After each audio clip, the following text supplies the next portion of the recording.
தினமும் உவகை தந்து உயிரோடினைகின்றாய். மனித வாழ்வை புனித வாழ்வாய் மாற்றி அமைக்கின்றாய். இறைவன் மாட்சி தாங்கி வந்த விண்ணப்ப வடிவமே. இறைவன் மாட்சி தாங்கி வந்த விண்ணப்ப வடிவமே. விண்ணின் சுவையை மண்ணில் தந்த அன்பின் தரிசனமே. அன்பின் தரிசனமே. இயேசு அந்த 5 அப்பங்களையும் 2 மீன்களையும் எடுத்து வானத்தை அண்ணாந்து பார்த்து கடவுளை போற்றி அப்பங்களை பிட்டு அவர்களுக்கு பரிமாறுவதற்காக தம் சீடரிடம் கொடுத்தார். அவ்வாறே அந்த 2 மீன்களையும் எல்லாருக்கும் பகிர்ந்தளித்தார். அனைவரும் வயிறார உண்டனர். மார்க்கு 6:41-42. இந்த உலகம் நமக்கு தேவையானதற்கு அதிகமாகவே தருகிறது. ஆனால் நம் பேராசைக்கு இந்த உலகமே போதாது.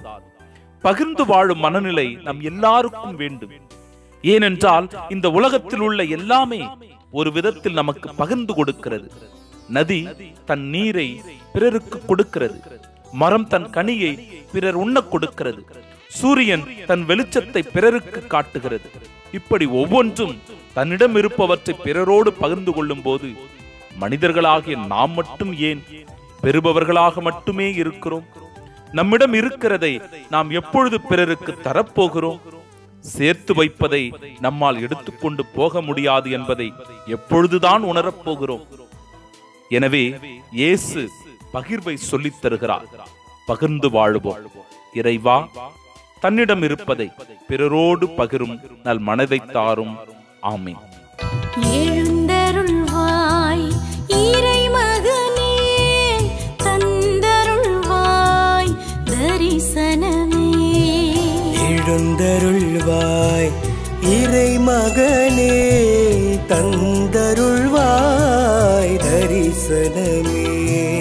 தந்தையின் அன்பை தரணிக்கு தந்தவா தன்னிகரில்லா தூயவரே. தந்தையின் அன்பை தரணிக்கு தந்தவா தன்னிகரில்லா தூயவரே. தூயவரே தூயவரே தூயவரே தூயவரே